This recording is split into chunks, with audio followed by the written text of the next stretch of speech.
Today on Animal Fact Files, we're going to be looking at Stygiomedusa gigantea. If you like learning facts about animals, then subscribe to this channel so you can stay up to date on all the new content. This gigantic jellyfish of the deep was suggested by Twitter user Jethro Reading. He's a cool dude and has a pretty great collection of writing on his blog if you want to check him out. He has a novel as well. We'll put links in the description. Before this suggestion, I was not privy to the Stygiomedusa gigantea, which is actually not very surprising. Since their discovery in the first decade of the 1900s, the entire scientific community has only observed this enigmatic creature just over 100 times. That's a little less than once per year on average. What's crazy is it's actually considered to be one of the largest invertebrate predators living in the ocean. Like, seriously, these things are huge. Its bell, or the dome-shaped part of its body, can reach 3 feet in diameter, and its arms more than 30 feet in length. You'd think with a body that size, these jellyfish would be easier to spot. Plus, they've been documented in every ocean in the world with the exception of the Arctic. So what gives? Why can't we find them? Well, one contributing factor could be how well camouflaged they are.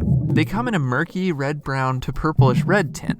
Red light has the least amount of energy on our visible spectrum, and thus it is unable to reach deep into the ocean. Animals that appear red on the visible light spectrum will actually show up closer to black in deeper water, because there's no red light for them to reflect. This makes blending in for red-colored deep-sea creatures easy, and why a lot of them would appear red in visible light. It also seems that Stygiomedusa gigantea prefer deep water. They've been observed anywhere from 1,400 feet to 4,000 feet, and possibly deeper. And it's not like we can just hold our breath and dive that far down. As of this recording, the deepest a human has dived was just over 1,000 feet. And that's still 400 feet above Stygiomedusa gigantea's depth range. We have to use ROVs, or remotely operated vehicles, in order to observe these jellyfish, and according to ROVworld.com, there are around 400 working-class ROVs being used. What's more, most of them are being used by oil and gas companies, not exploration for crazy gigantic jellyfish. Their camouflage as well as where they prefer to live could be contributing factors as to why Stygiomedusa gigantea have been observed so infrequently in the past century. Even though they are jellyfish, they actually don't have tentacles, so they don't sting in order to catch a meal. It's guessed that their long oral arms are used to tangle anything edible that may come near, including plankton and small fish. Yes, oral arms. That's what they're called.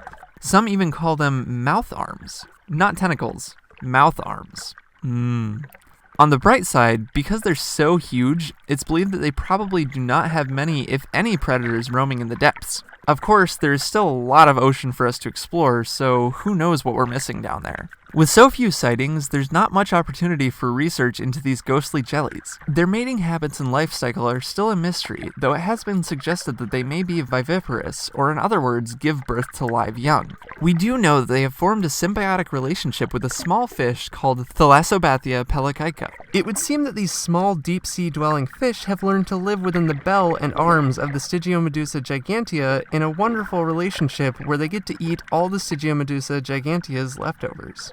Again, I say, Because these fish have formed this relationship with the jellyfish, they have been seen in waters where they otherwise have never been observed. Thanks again to Jethro Reading for shedding some light on this mysterious creature of the deep. For more facts on Stygiomedusa gigantea, check out the links in the description. If you know of an amazing animal we should cover, let us know in the comments. As always, thank you for watching, and be sure to give a thumbs up for more Animal Fact Files.